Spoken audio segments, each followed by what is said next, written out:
What's going on, guys? Russ Dorsey, National MLB Insider for Yahoo Sports here with you.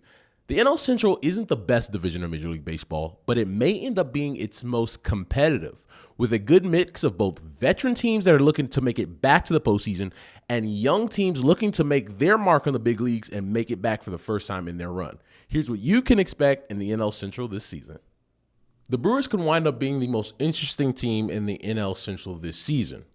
Frontline starting pitching used to be a strength for the Brewers, but after trading Corbin Burnes to the Baltimore Orioles and Brandon Woodruff out for the season after undergoing right shoulder surgery, Freddie Peralta is now the team's ace and the only member of that trio that remains.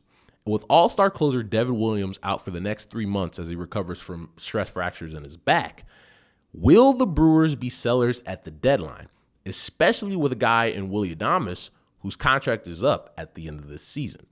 But Jackson Chourio, the team's top prospect, is a player to watch this year and should be in the running for NL Rookie of the Year. No team disappointed more last season than the St. Louis Cardinals, who lost over 90 games for the first time since 1990.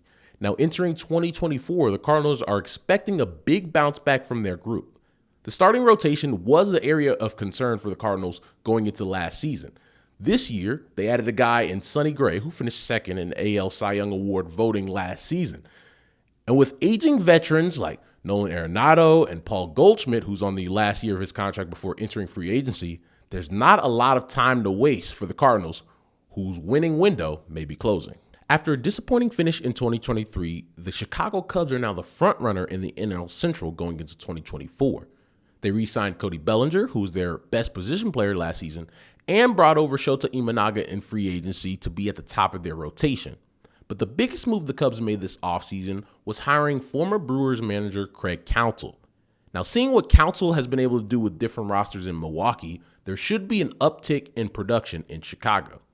And with a front office that now has a top 5 farm system in baseball, if the Cubs are in it in July, which they should be, they could use some of that prospect capital to make a big splash at the deadline and try to make the postseason for the first time since 2020. The Pittsburgh Pirates won more games in 2023 than they have since 2018.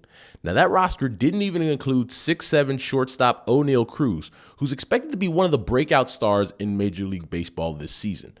To go along with former first-rounders like Henry Davis and Nick Gonzalez, the Pirates were actually one of the more active teams on the free agent market, bringing in several veterans, including left-hander Martin Perez. But the biggest thing for the Pirates this season, after all they showed last year, is the anticipated arrival of number 1 overall pick from last year's draft, Paul Skeens. Now, Skeens has shown out during his first spring training with the big league club, and it's expected at some point this season, you're going to see the big right-hander dominating in Pittsburgh. There may not be a team with more to gain in the NL Central this season than the Cincinnati Reds. Last season, the Reds showed that they were getting closer to being back in the postseason. This year, they get a full season of Elly De La Cruz, Spencer Steer, Matt McLain, and the rest of that young core. They went out and added Jeimer Candelario to that mix, and the real question for the Reds this season will be, do they have enough starting pitching to go along with those young offensive players? If they do, there could be a postseason appearance heading Cincinnati's way.